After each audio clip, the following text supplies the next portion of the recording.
অবাধ্য মেয়েবেলা দেবলীনা চ্যাটার্জি।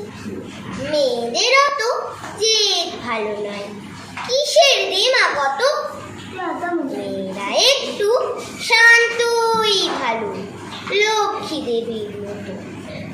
সব খাসে কদিন পরে পরের বাড়ি যাবে, তখনও তো নাক ছিটকালে কি দিয়ে ভাত খাবি। পা ছড়িয়ে খাচ্ছিস বসে, দূর গায়ে বিয়ে হবে। এ মা, তোর শ্যামরাজেরাও পাত্র পাওয়া যাবে। মুখের ওপর তর্ক করিস, এত টাকা বুকো কেন? মেয়ে তো নয়, একেবারে ধানি লঙ্কাটি যেন। এসব কথা আমরা মেয়েরা প্রায় সকলেই থাকি শুনি।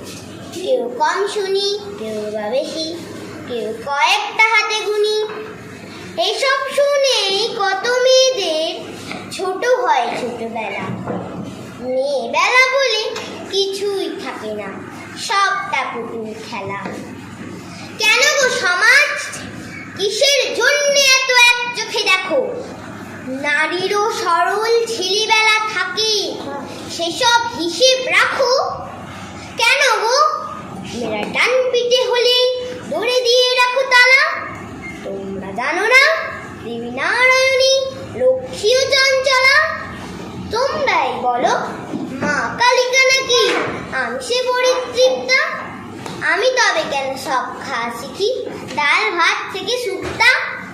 কেন পারবো না, কেন পারবো না তর্ক করতে?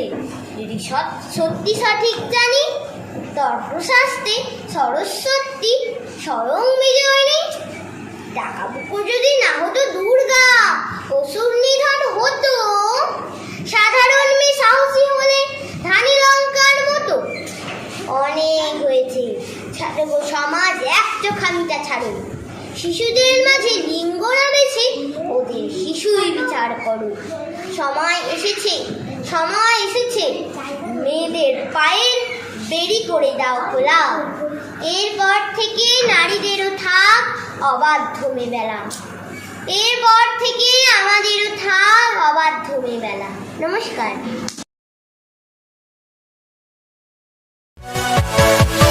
Yeah.